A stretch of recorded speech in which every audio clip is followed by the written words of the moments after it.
Masayang natulog si Dara at Bea kasama ang mga K-Angels. Naisipan ni Kuya Rab na samahan sina Dara sa bago nitong bahay ng K-Angels. Grabe sayang-saya si Dara dahil natupad na pinapangarap niya na bahay.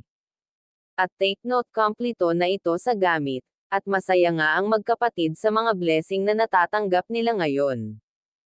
K-Angels gandang-ganda sa bahay ni Dara. Yan po ang video na pag-uusapan natin ngayon.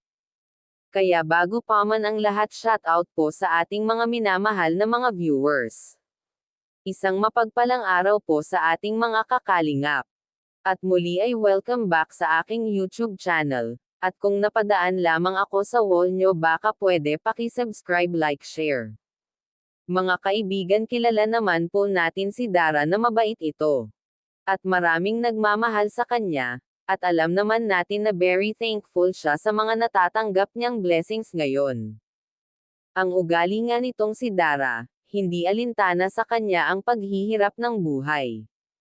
Makaraos lang silang magkapatid sa araw-araw, kaya malaking pasasalamat niya at dumating si Kuya Rab sa buhay nila. Ang totoo po kasi napakalaking tulong ang pagdating ni Kuya Rab sa buhay nila. At napamahal na siya sa K-Angels. At kay Kuya Rab na itinuturing na niyang kuya. Kung saan nga nag-i-enjoy na si Dara na kasama ang Team Kalingap. Dahil nasanay na si Dara na maging party ng team. Pero ang sabi po kasi ni Kuya Rab ng nakaraan video nito ay ito. Ang bawat benepisyaries na willing at gusto mantili sa kanya ay welcome palagi sa kanila. Kaya nga sabi ni Kuya Rab ay, one Kalingap, one pamilya. Ang ibig sabihin ay pagkailangan nila ng tulong ay pwede nilang tawagan si Kuya Rab at tutulong naman daw siya sa abot ng kanyang makakaya.